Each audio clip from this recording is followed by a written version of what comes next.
기도하옵나이다. 아멘. 코로나 감염자가 지난주엔 매일 300명대를 오르락 내리락 했습니다. 이번 주엔 800명에서 2000명 가까이 치솟을 수 있다고 예측하고 있습니다. 그래서 정부는 사회적 거리두기를 2.5단계로 상향했습니다. 3단계로 진입하지 않으려고 안간힘을 쓰고 있는 거죠. 3단계로 진입하면 교회는 아예 예배로 모일 수가 없게 됩니다. 우린 성도로서 이런 코로나 시대를 살고 있는데 어떻게 살아야 될까요? 초막절의 성전에서 예수님이 유대인들과 디아스포라 유대인들과 논쟁이 붙었습니다. 그걸 보고 예루살렘 시민들이 예수님을 왜 당국자들이 체포하지 않는가 불만을 품었습니다. 오늘 본문은 성전에서 예수님과 반대자들의 논쟁을 다루고 있습니다.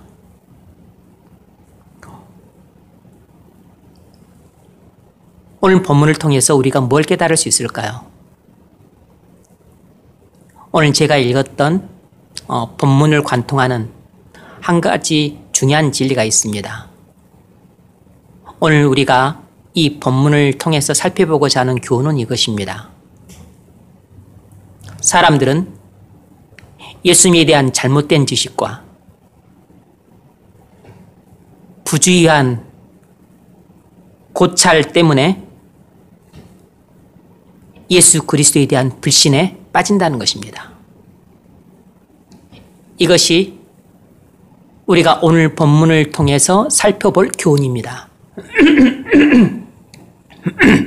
사람들은 예수님에 대한 잘못된 지식과 부주의한 고찰 때문에 예수 그리스도에 대한 불신에 빠진다는 것입니다. 이 교훈을 예수님에 대한 사람들의 세 가지 반응을 통해서 살펴보겠습니다. 첫 번째로 예수님에 대한 예루살렘 시민들의 반응이 나와 있습니다. 그것이 25절로 27절에 나와 있어요. 우리 같이 한번 읽습니다. 25절로 27절 시작.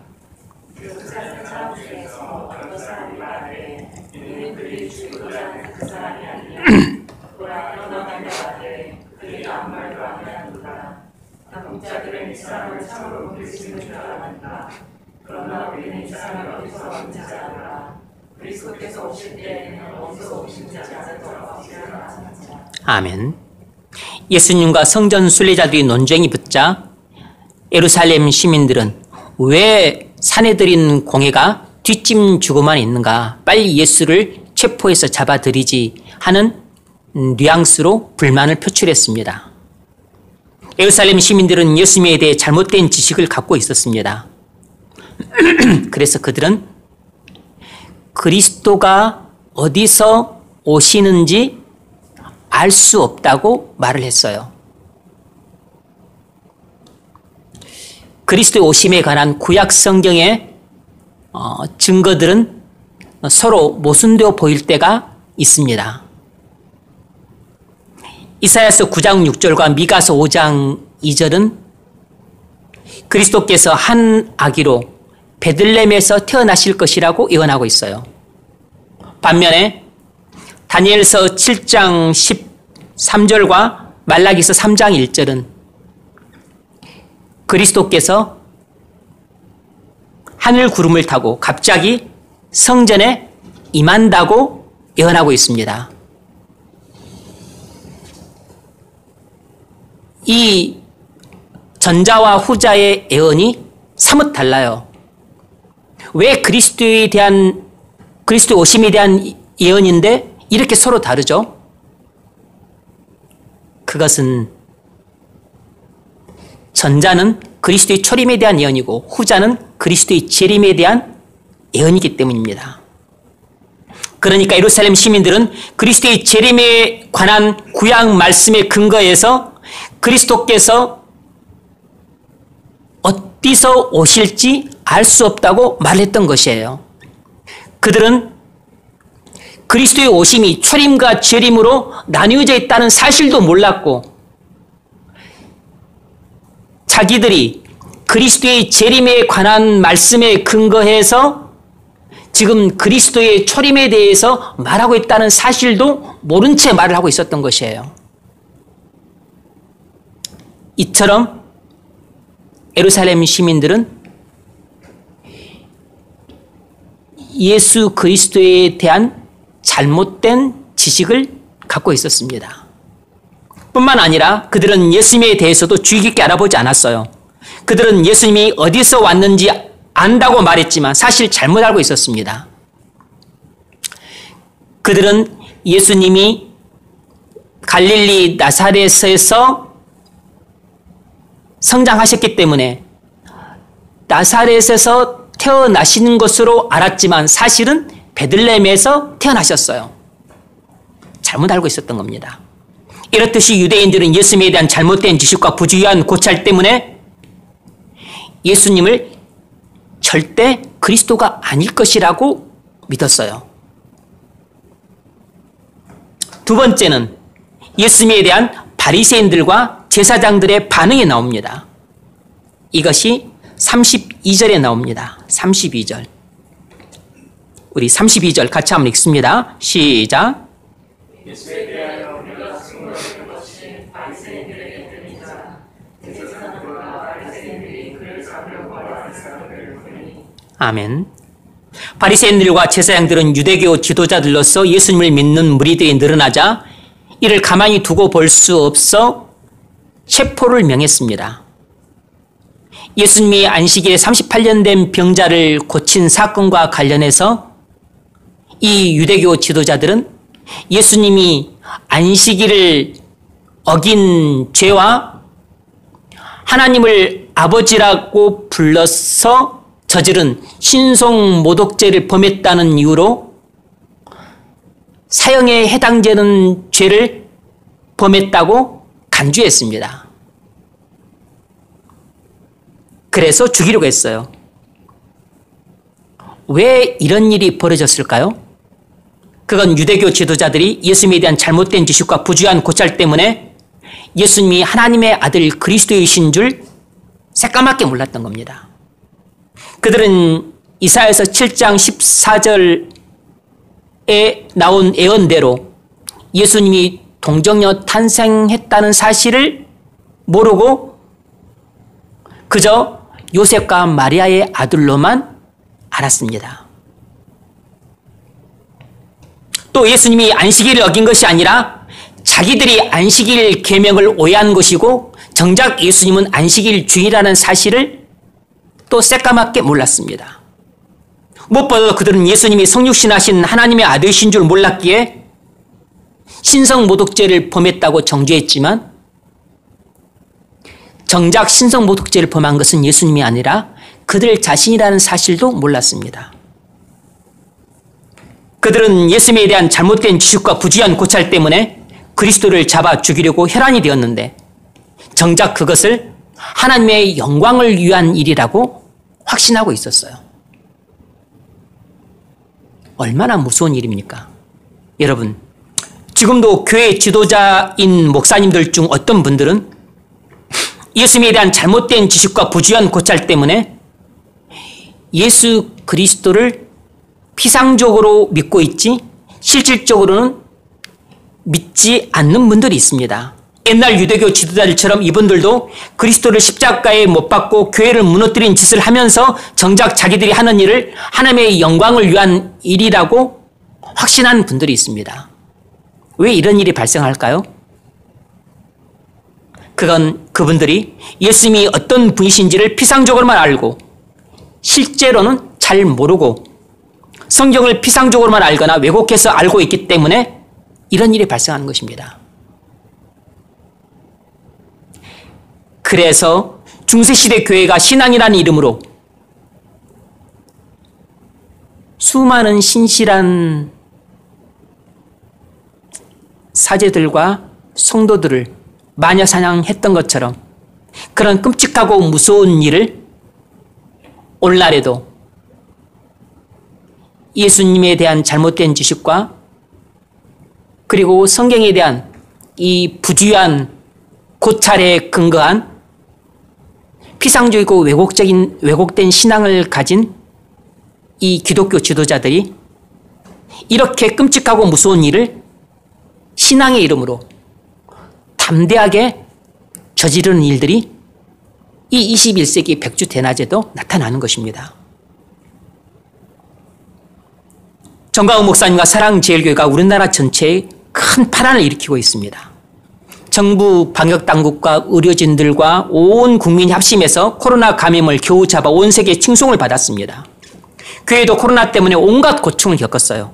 그런데 코로나 팬데믹 이 엄중한 상황에서 강복절 집회를 불법적으로 개최하고 이 사랑제일교회의 비상식적 행동으로 인해 집단 감염이 발생해서 코로나가 다시 전국으로 확산되었습니다. 직장인 상당수가 재택근무를 해야 하고 공공시설은 문을 닫고 학교도 원격 수업을 하고 모든 상업시설도 큰 타격을 받고 교회도 다시 비대면 예배로 복귀하는 상황에 처했습니다. 한 목사님과 한 교회가 국민 전체에 큰 고통과 불편을 끼치고 나라 전체를 혼돈에 빠뜨려 마비 지경에 이르게 하고 심지어 교회 전체에도 이루 말할 수 없는 고통과 치욕을 안겨주었습니다. 방역협조 거부와 입에 담기도 민망한 비상식적 언행들과 뻔뻔스럽게 짝이 없는 태도는 목사 한 개인과 한 교회의 문제로 끝나지 않고 우리나라 전체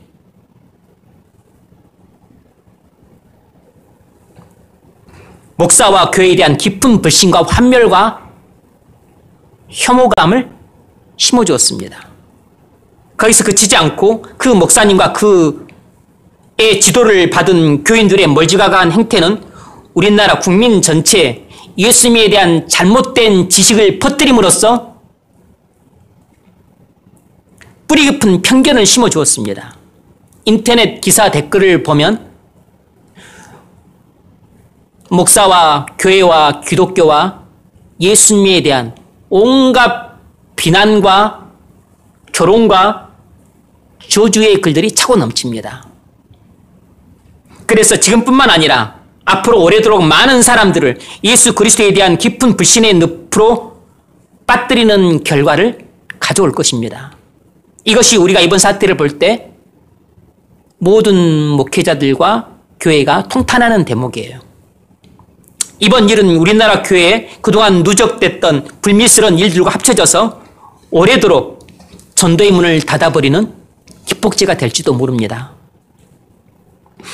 이번 일은 한 목사님의 일탈된 행동이 아니라 근본적으로 예수님에 대한 잘못된 지식과 성경에 대한 부주의한 고찰 때문에 발생한 불신에 속한 일들입니다. 이것은 신앙의 이름으로 자행되었지만 그러나 사실은 불신에 속한 일들인 것이에요. 유대계 지도자들이 예수님에 대한 잘못된 지식과 피상적인 성경 이해 때문에 예수님을 십자가에 못 박은 사건과 똑같은 일을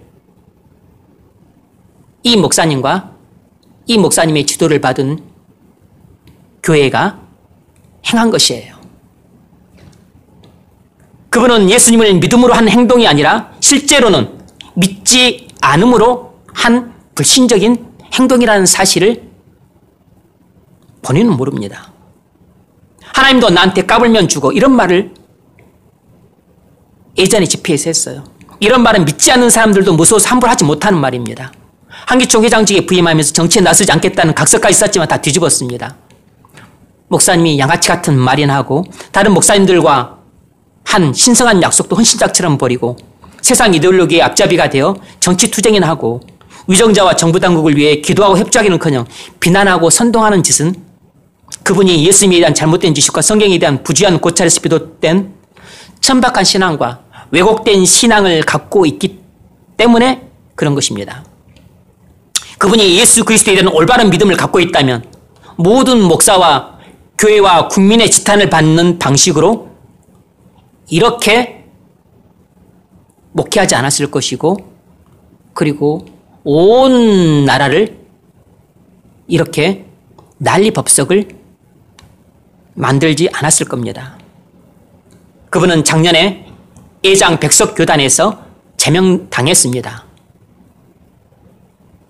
백석교단이라고는 군소교단이에요. 그리고 개신교 교단들이 올해 가을에 총회를 여는데 그분을 이단으로 정지할 예정이라고 합니다.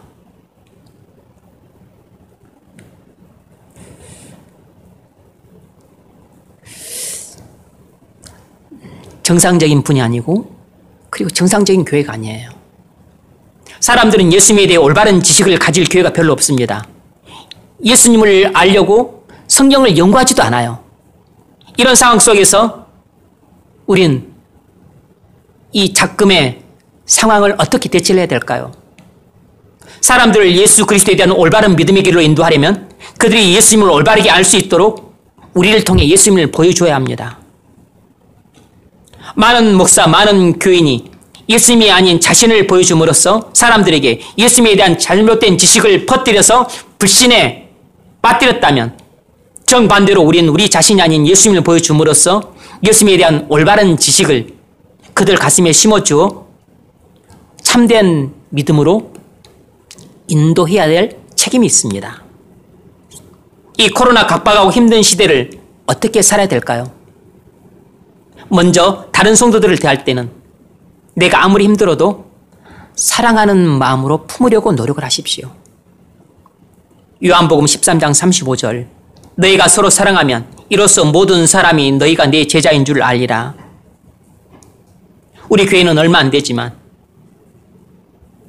고급 망사 마스크를 우리가 선교하는 교회와 목사님들께 보내려고 합니다. 여러분들에게도 일부 지급을 하려고 해요. 주변 사람들을 대할 때도 사랑하는 마음으로 섬기려고 애를 쓰십시오. 자신을 쳐서 복종시켜야 됩니다. 마태복음 5장 16절 이같이 너희 빛이 사람 앞에 비치게 하여 그들로 너희 착한 행실을 보고 하늘에 계신 너희 아버지께 영광을 돌리게 하라. 요즘처럼 먹고 살기 힘들고 우울해지기 쉬울 때 주변 사람들이 무엇을 필요로 하는지 생각해보고 그들을 도와주십시오. 세 번째로 무리 중에 많은 사람들이 예수님께 보인 반응입니다.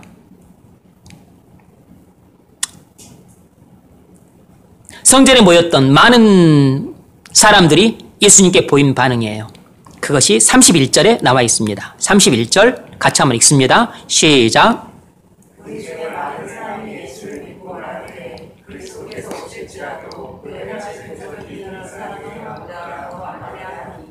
아멘. 이것은 많은 사람들이 예수님이 그리스도의 심을 참되게 믿었다는 뜻이 아니라 정치적인 그리스도로 믿었다는 뜻입니다. 그러니까 권 없는 믿음이 아니고 일반적인 믿음이었습니다. 당시 유대인들은 그리스도가 오시면 많은 이적을 행하여 이스라엘을 회복시킬 것이라고 믿었습니다. 우리는 예수님이 이사야 예언대로 동정녀 탄생했는지 다윗의 자손인지 정확히 알아보지도 않고 무리들은 많은 이적을 예수님이 행하시자 놀라면서 바로 이분이야말로 우리를 로마의 압제에서 해방시켜서 세상의 모든 나라 중에 우뚝 세우실 바로 오시리라고 예언된 정치적이고 군사적인 그리스도다 이렇게 믿었던 것이에요. 유대인들 중 많은 사람들이 예수님을 정치적인 메시아로 믿고 진정한 그리스도로 믿지 않은 것은 바로 예수님에 대한 잘못된 지식과 성경에 대한 부주의한 고찰 때문에 빚어진 비극적인 일입니다. 그러니까 믿는 사람들조차도 예수님에 대해 잘못 알고 성경을 주의 깊게 연구하지 않으면 예수님에 대한 잘못된 믿음을 갖게 된다는 사실입니다. 잘못된 믿음은 본질적으로 불신과 같은 것이에요.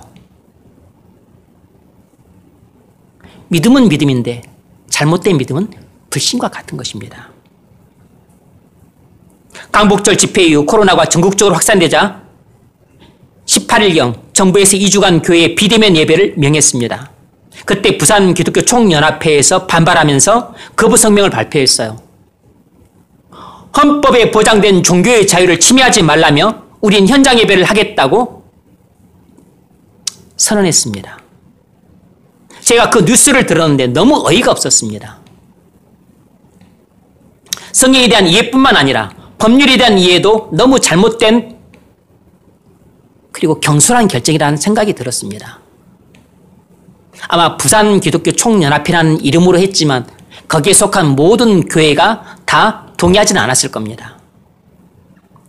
로마서 13장 전반부는 세상 권세에 대한 성도의 의무를 규정하고 있어요.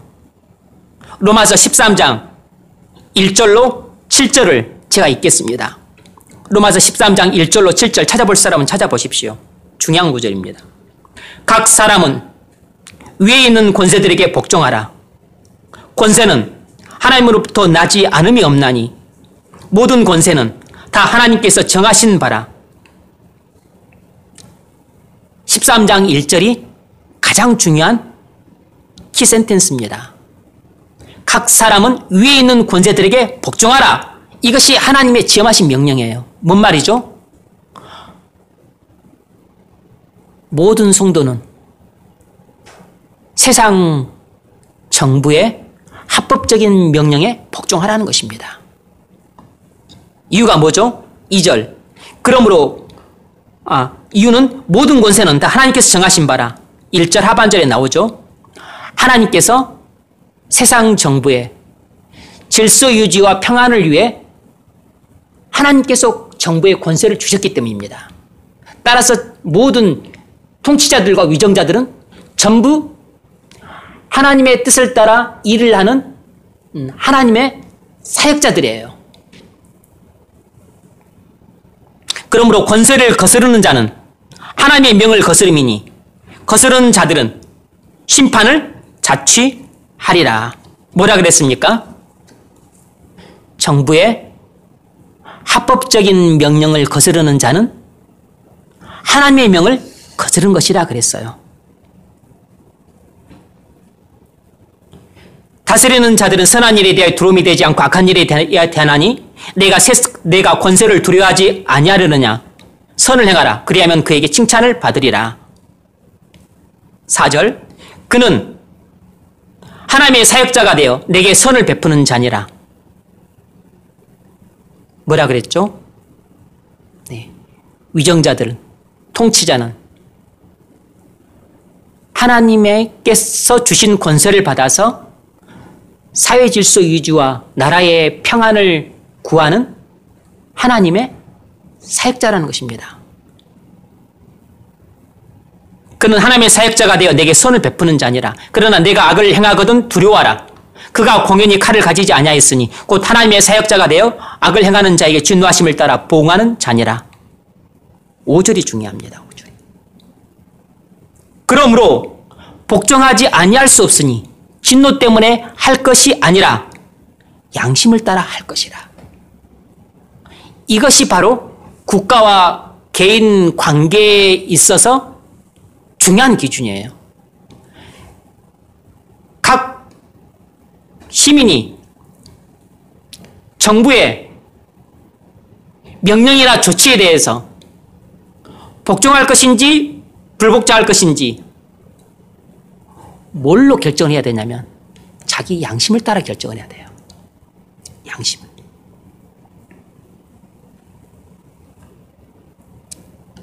그런데 여기서는 우리 그리스도인이 주신 말씀이니까 무슨 양심이겠어요? 신앙 양심입니다.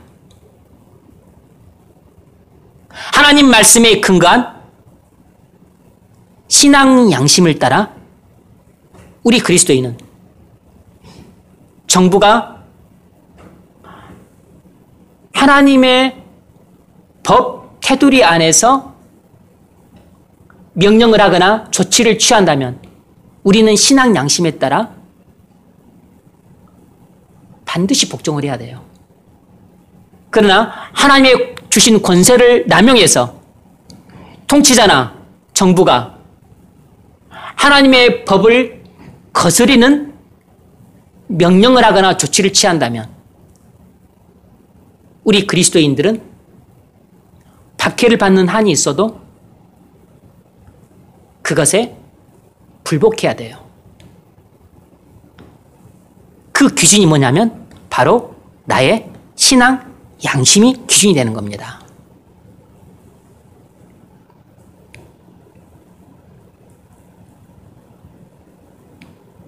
너희가 조세를 바치는 것도 이로 말미암음이라. 그들이 하나님의 일꾼이 되어 바로 이 일에 항상 힘쓰느니라. 7절 모든 자에게 줄 것을 주되 조세를 받을 자에게 조세를 바치고 관세를 받을 자에게 관세를 바치고 두려워할 자를 두려워하며 존경할 자를 존경하라. 이 부분은 세상 권세에 대한 성도의 의무를 규정하고 있어요. 여러분, 이 말씀에 근거해서 정부가 코로나 상황에서 교회에 내린 예배 제한 조치라는 행정명령을 어떻게 봐야 될까요? 첫째, 코로나 감염 예방과 확산 방지를 위해 일시적으로 교회에 비대면 예배를 명하는 것은 결코 종교의 자유를 침해한 불법적인 조치라고 볼 수 없습니다.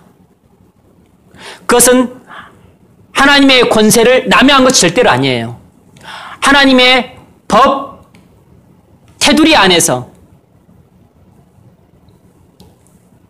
위정자가 명령을 한 것이고 정부가 조치를 취한 것입니다.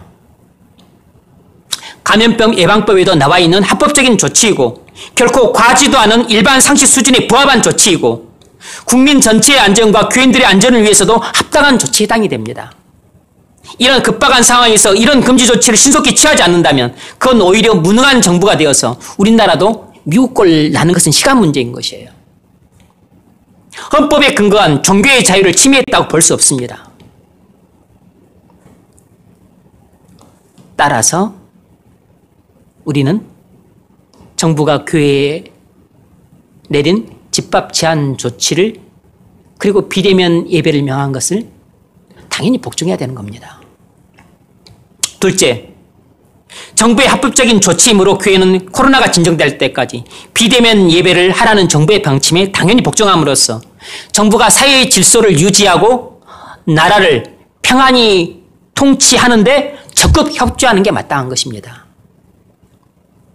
이것이 세상 권세에 대한 성도의 의무이자 교회의 의무예요. 교회 밴드의 형규 형제가 페이스북에 실린 글을 퍼왔던데 아주 유익했습니다.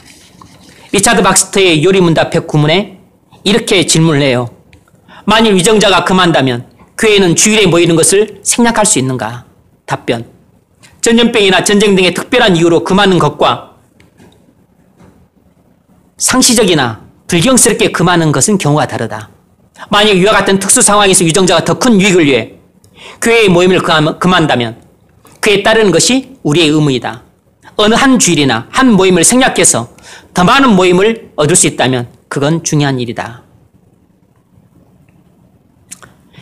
이건 올바른 신앙과 건전한 이성과 일반 상식을 가지면 누구나 충분히 알 수 있는 내용이에요. 그리 새로운 내용도 아니고 어려운 내용도 아닙니다. 그런데 왜 목사님들이 이렇게 코로나 방역과 관련해서 교회에 대한 정부의 방침을 정면 방대하고 불복종할까요? 그건 안타깝게도 많은 분들이 잘못된 믿음을 갖고 있기 때문입니다. 예수님에 대한 잘못된 지식과 그리고 성경에 대한 부주의한 고찰과 피상적인 이해에 근거한 잘못된 믿음을 갖고 있기 때문에 이런 어처구니 없는 행동들을 소위 교회 지도자들이 하고 있는 것이에요. 뿐만 아니라 법률에 대한 오해도 하고 있어요. 한마디로 영적인 무지에서 발생한 불신적인 행태입니다. 조금도 은혜롭지 않고 교회에 덕이 안 되고 그 말을 듣는 일반 상식을 가진 국민들은 납득할 수 없고 심지어 목사인 저도 가슴이 답답합니다. 예수님에 대한 올바른 지식과 성경에 대한 사리 깊은 이해를 바탕으로 한 일반적인 믿음을 가진 목사라면 지금 교회 예배에 대한 정부의 방침을 절대로 반발하지 않습니다. 물론 우리나라 교회의 거의 대부분의 목사님들과 교회는 정부 당국의 이러한 방역 예방 조치와 교회의 집합 제한 조치와 비대면 예배의 명령을 합법적이라고 보고 다 복종해요. 일부 목사님들이 그러고 있는 겁니다. 올해 상반기에 코로나가 한참 유행할 때 교회의 집합 제한 명령이 내려졌었습니다. 정부에서 영방 예배를 공고했었는데 어떤 중소형 교회는 아랑곳하지 않고 계속 현장 예배를 드렸습니다. 목사님이 코로나 걸리면 이 정도 교회 폐쇄하면 된다고 말씀하시는데 놀랐습니다.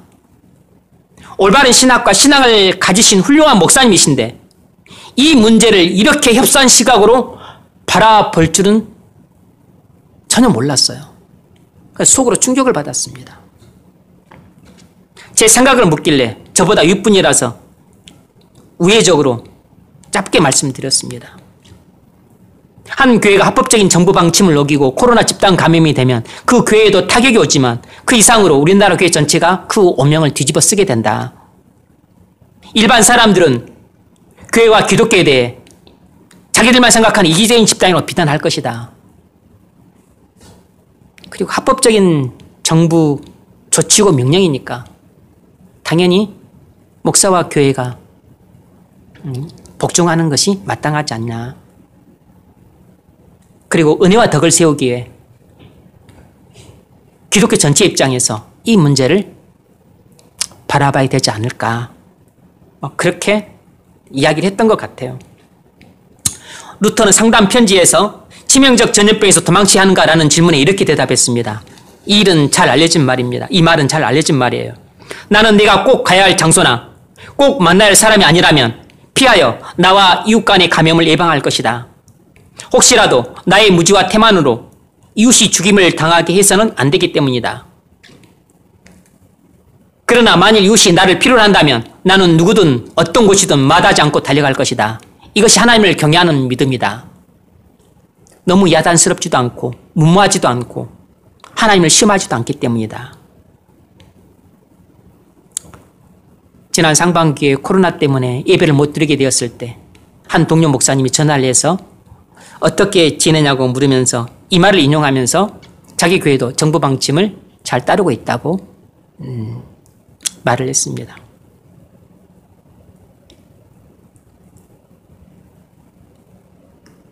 그러나 여러분, 코로나 상황에서 우리가 어떤 결정을 할 때 생각할 것은 이것만이 아닙니다. 정부 방침을 따를 것인가 말 것인가 이것만 중요한 문제가 아니에요. 직장의 가이드라인을 따를 것인가 말 것인가 이것만 중요한 게 아닙니다. 부모님 말씀을 부모님 충고를 들을 것인가 말 것인가 단순히 이런 것만 중요한 문제가 아니에요. 이것보다 훨씬 더 크고 중요한 문제가 있습니다. 공무원들은 지금처럼 코로나가 유행하는 상황에선 대면 예배하지 말고 비대면 예배하라고 지침을 준다고 들었습니다. 심지어 교회에 나가서 감염되면 징계받는다고 경고까지 하는 모양입니다. 이럴 때 공무원인 성도들은 어떻게 대처해야 됩니까? 무조건 직장 명령 따라서 집에서 비대면 예배만 하면 됩니까? 교회에 나가 대면 예배하면 안 됩니까? 그건 아닙니다. 정부의 합법적인 조치와 직장에서의 지침은 일단 다른 것이에요. 같은 게 아닙니다. 이 문제를 올바르게 접근하려면 먼저 교회 예배에 대한 정부 방침을 정확히 알아야 됩니다. 사회적 거리 두기 2단계 상황에서 교회는 비대면 예배를 원칙으로 합니다. 그러나 영상 예배를 위한 필수적인 인원 20명 이하로 모여 예배할 수 있고 영상 시설 없는 20인 이하 교회도 방역 수칙을 지키면서 현장 예배를 할 수 있습니다. 그것이 기독교계와 정부 간의 협의로 허용이 되었어요. 그럼 공무원인 성도가 영상 예배 필수 인원에 해당된다면 어떻게 해야 되죠? 직장에서 대면 예배 금지 지침을 주었으니까 반드시 지켜야 됩니까? 교회도 중요하지만 직장에서 잘리면 안 되니까 목사님에게 말하고 가정이 있어야 됩니까? 감염되면 징계받으니까 그렇게 무리를 하면서까지 교회에 나갈 필요는 없는 것입니까? 한마디로 말하면 만일 여러분이 영상예배 필수 이론이라면 교회에 나와야 합니다. 이것은 세상 권세를 가진 정부 당국의 합법적인 명령이나 조치를 어기는 것이 아니에요. 이것은 세상에 속한 직장의 지침과 교회의 방침이 서로 충돌했었을 때 이제 둘 중에 하나를 선택해야 되는 상황에서 벌어지는 양상입니다.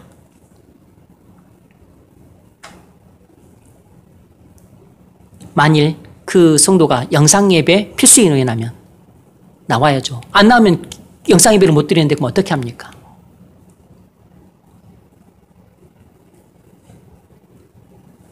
교회가 정부의 합법적인 행정명령을 무시하고 20인을 초과하고 방역수칙도 무시한 채 예배를 강행한다면 그건 교회가 잘못하고 있는 것이므로 그 예배엔 참석 안 하셔도 됩니다.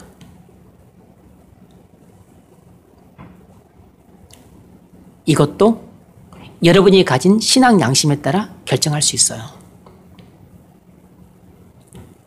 우리 교회는 당연히 비대면 예배를 원칙으로 합니다. 영상 예배를 위해선 필요한 일정한 숫자가 20인 이하로 교회에 모여 예배할 수 있으므로 우리 교회는 정부 방침대로 예배합니다. 그러면 지금 우리 교회는 신앙적으로나 법률적으로나 합당하게 예배하고 있어요. 직장의 방침과 교회의 방침이 서로 충돌할 때 어떻게 해야 되죠? 코로나 상황이 호전이 되어서 사회적 거리두기 1단계로 하향되었다고 가정합시다. 그럼에도 불구하고 직장에선 비대면 예배만 하라고 강요하고 교회에선 이제 다 나와서 예배하라고 말합니다. 여러분 어떻게 하시겠어요?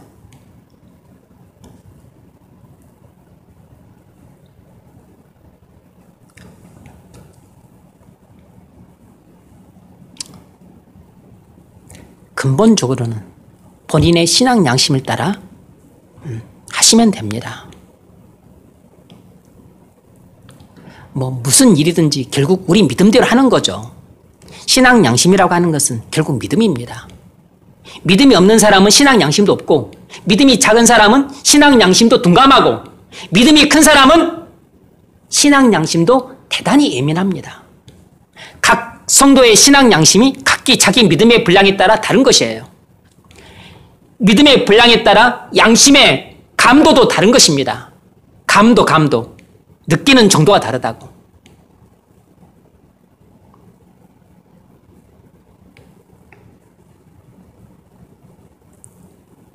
그러나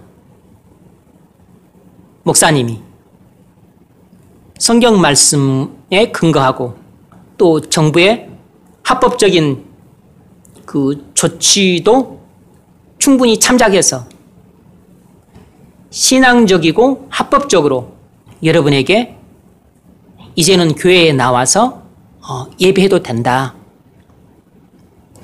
불가불 약간의 감염 위험이 없는 건 아니지만 그래도 방역수칙을 철저하게 지키면서 예배하면 안전하니까 나와서 예배합시다 라고 말할 때는 목사님의 권면을 따르는 것이 원칙적으로는 올바른 것이에요. 그것이 순종인 거죠. 교회 전체가 어떻게 해야 될 것인가를 결정할 때 그럼 목사가 결정을 하지 여러분이 결정을 합니까? 그런데 목사님이 성경에 근거하지도 않는 불신앙적이고 교회의 정부의 합법적인 명령은 무시한 채 그냥 목사님 자기 마음대로 독단적으로 잘못된 결정을 내려서 강요한다면 그건 여러분 신앙 양심에 따라 거부하셔도 돼요.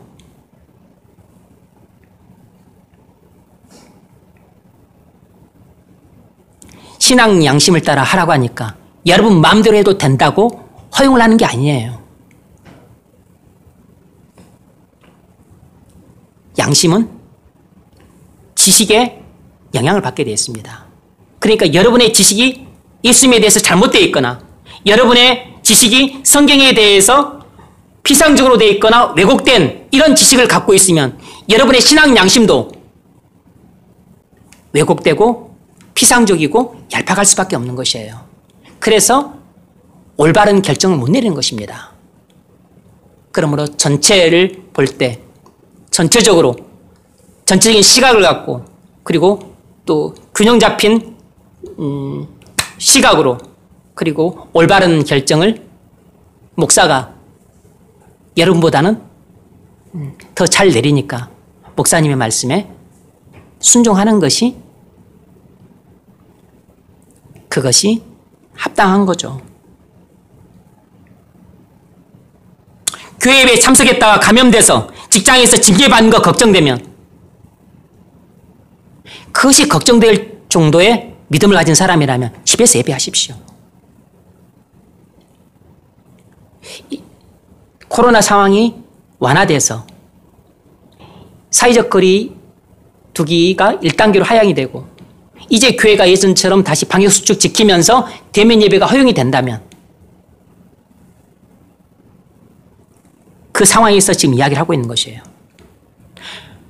감염돼서 직장에서 징계받는 한이 있어도 난 교회에서 예배하겠다는 사람은 본인 믿음대로 교회에 나와서 예배하시면 됩니다. 직장에서 징계받진 않지만 감염이 염려되어 교회에 나오기 꺼려진다면 그냥 마음 편하게 집에서 예배하십시오. 그것도 가합니다. 그것도 다 용납이 되고 다 이해를 해요. 임신부나 어린애들 여럿 있거나 노인이거나 몸이 약해서 감염되면 위험할 수 있는 사람은 어떻게 해야 되죠? 그것도 본인 믿음대로 하십시오. 본인 믿음의 분량 따라 하시면 되고 본인 신앙 양심에 따라 하시면 됩니다.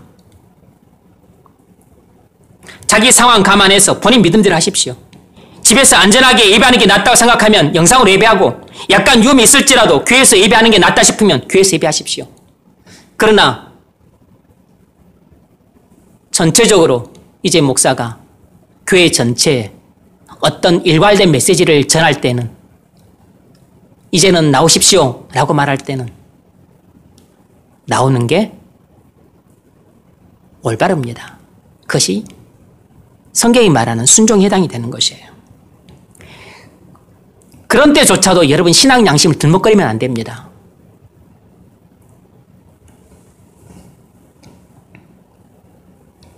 코로나 상황에서 교회 예배 참석에 관한 문제든 다른 중요한 문제들이 생겼을 때 어떻게 결정을 해야 되죠? 정부 방침이 뭐냐? 직장 가이드라인이 뭐냐? 나의 신앙 양심이 뭐냐? 이거보다 훨씬 더 크고 중요한 문제가 있어요. 이 코로나 엄중한 상황에서 단순히 예배 참석 문제뿐만 아니라 우리 인생의 향방을 가름할 중요한 문제나 아니면 또 우리에게 있어서 의미와 가치가 있는 문제들을 결정해야 될 때 우리가 잊지 말고 기억해야 될 중요한 기준이 있습니다. 그게 뭐냐면 하나님께서 세상 모든 일을 통제하고 계신다는 사실을 염두에 두고 결정하는 것이에요. 하나님께서 세상의 모든 일들을 통제하고 계신다는 사실을 염두에 두고 이 코로나 상황에서 우리에게 닥친 모든 문제를 결정을 해야 됩니다. 이것이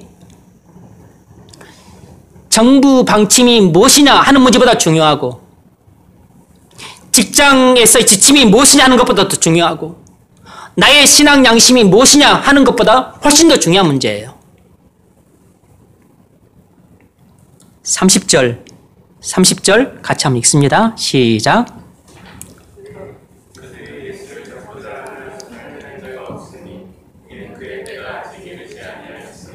아멘. 불신 유대인들이 예수님을 해치려고 했지만 해칠 수 없었습니다. 왜죠? 그 이유는 하나님의 보이지 않는 손이 불신 유대인들의 손을 제지했기 때문이에요. 이처럼 하나님의 원수들조차 하나님의 허락을 받아야만 일을 할 수 있게끔 하나님께서는 세상의 모든 일을 통제하고 계십니다. 예수님이 십자가에 못 박히는 것은 하나님의 계획이었기 때문에 하나님의 정하신 때가 되어서야 그 일이 일어날 수 있었습니다. 여러분, 우리가 코로나 상황에서 어떤 결정을 할 때 잊지 말아야 될 크고 중요한 기준은 하나님께서 세상의 모든 피조물들과 세상의 모든 일들을 직접 통치하고 있다는 사실입니다. 그래서 하나님 허락 없이는 우리의 머리카락 한 올도 떨어질 수 없는 것이에요.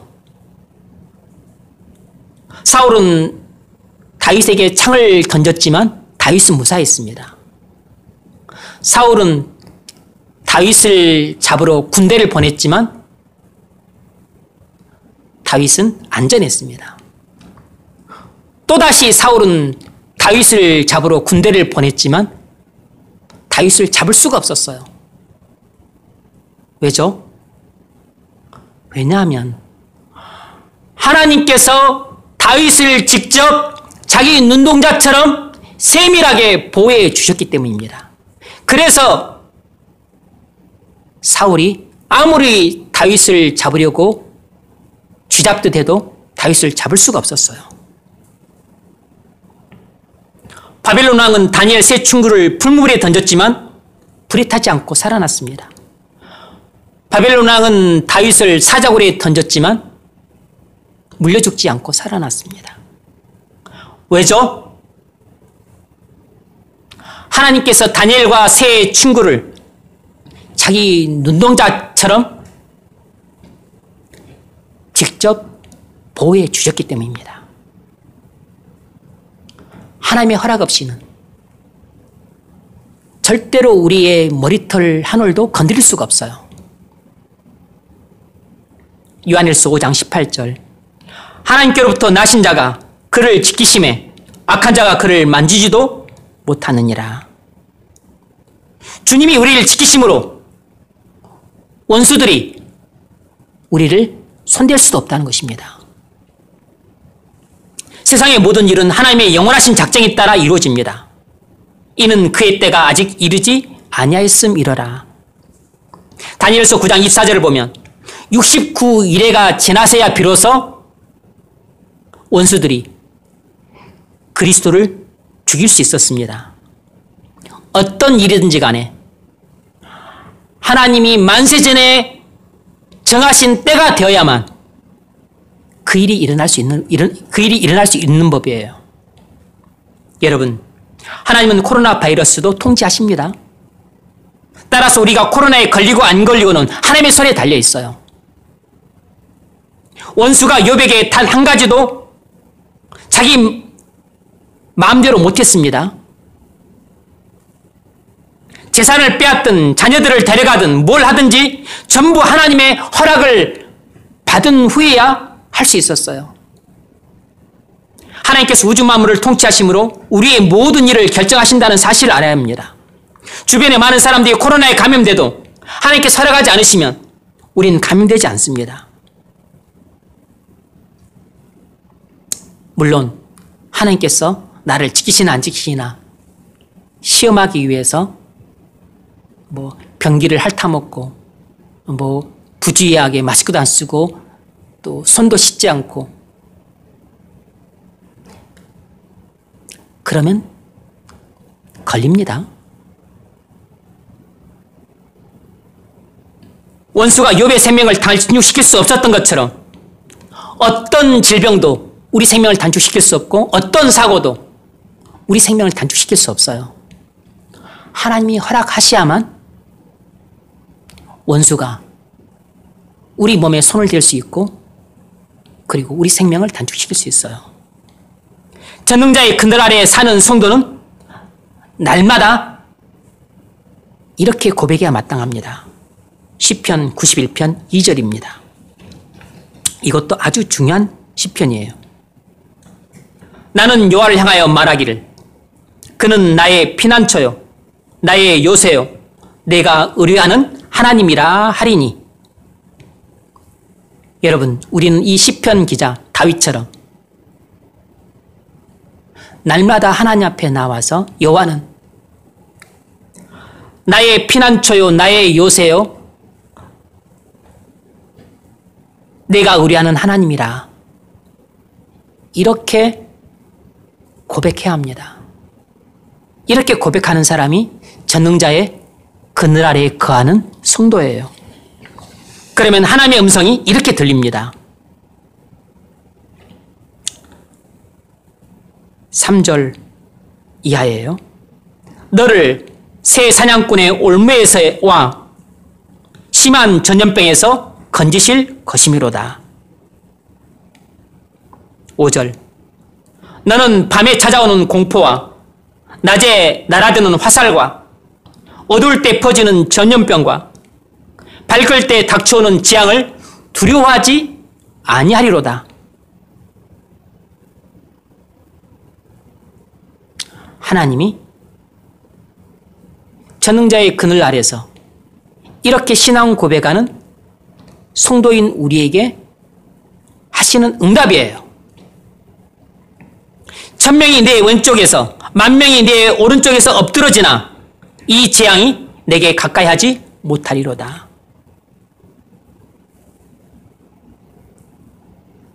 여러분, 하나님은 우리를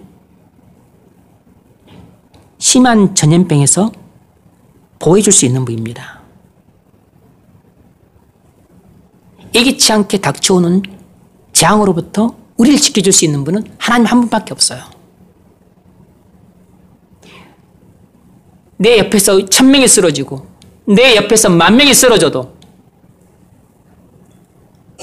재앙이 우리를 덮치지 못하도록 우리를 눈동자같이 직접 보호해 주실 분은 그리스도 안에서 우리의 아버지 되신 하나님 한 분밖에 없어요. 말씀을 맺겠습니다. 여러분, 하나님께서 우주 만물을 완전히 지배하심으로 하나님의 허락 없이는 어떤 일도 일어날 수 없는 세상에 살고 있습니다. 코로나와 모든 질병, 사고, 위험, 재앙 걱정할 필요 없습니다. 마찬가지로 여러분의 결혼 문제, 진로 문제, 자녀 문제, 집 문제 걱정할 필요 없어요. 하나님께서 허락하셔야 모든 일이 형통할 수 있습니다. 코로나 상황에서 우리가 어떤 결정을 할 때 중요한 건 정부 방침이나 직장의 지침이나 심지어 나의 신앙 양심조차도 아니에요.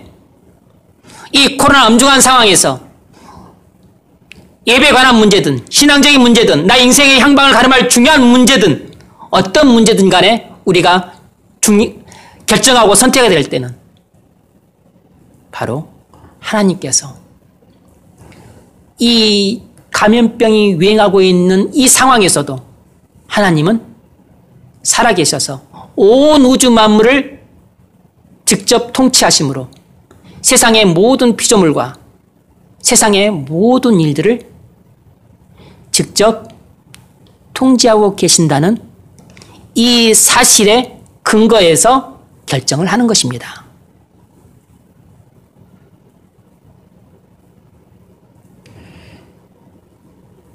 하나님께서 세상의 모든 일을 주관하고 계십니다. 따라서 우리의 모든 일도 주관하고 계세요. 하나님께서 코로나 바이러스도 통제하고 계시고 암도 통제하고 계시고 사고도 통제하고 계시고 재앙도 통제하고 계시고 원수들이 여러분을 해하는 것도 못하도록 제지하고 계세요. 태풍도 통제하고 계시고 모든 재앙도 통제하시고 모든 원수들도 통제하고 계십니다. 그러므로 여러분 담대하십시오. 이 하나님의 말씀을 확신한다면 여러분 가슴에 담대함이 생겨서 용기 있게 행동할 수 있습니다. 확신을 갖고 담대하게 하나님께서 여러분에게 맡겨주신 사명을 감당을 하십시오. 여러분의 사명이 다 끝난 날까지 여러분은 죽고 싶어도 죽지 않습니다. 하나님께서 우리에게 고통을 허락하시면 믿음을 갖고 인내하십시오. 우리가 감염될 수도 있고 우리가 다른 질병이나 재앙을 당할 수도 있습니다. 하나님께서 허락하시는 것이라면 하나님의 영원적인 계획 아래서 우리의 유익을 위해 주신 일인 줄 믿고 하나님께서 선을 이룰 줄 믿고 감사함으로 인내하십시오. 우리의 시대는 하나님의 손에 있습니다. 나의 앞날이 시편 30편 15절입니다. 나의 앞날이 주의 손에 있사오니, 예전 번역은 내 시대가 주의 손에 있사오니 이렇게 돼 있어요. 나의 앞날이 주의 손에 있사오니 내 원수들과 나를 핍박하는 자들의 손에서 나를 건져 주소서. 여러분,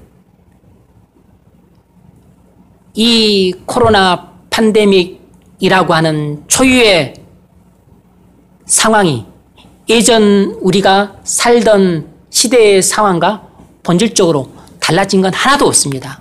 예전보다 훨씬 더 고통과 불편이 가중되는 살기 힘든 시대일 뿐이지, 그건 외관상 변하지 본질적으로 달라진 건 하나도 없어요. 왜냐하면 지금이나 코로나 이전이나 하나님께서 온 우주 만물을 통치하시고, 그리고 세상의 모든 일들을 주관하시고, 그리고 저와 여러분의 모든 생사화복을 하나님이 결정하신다는 사실은 변함이 없는 것입니다.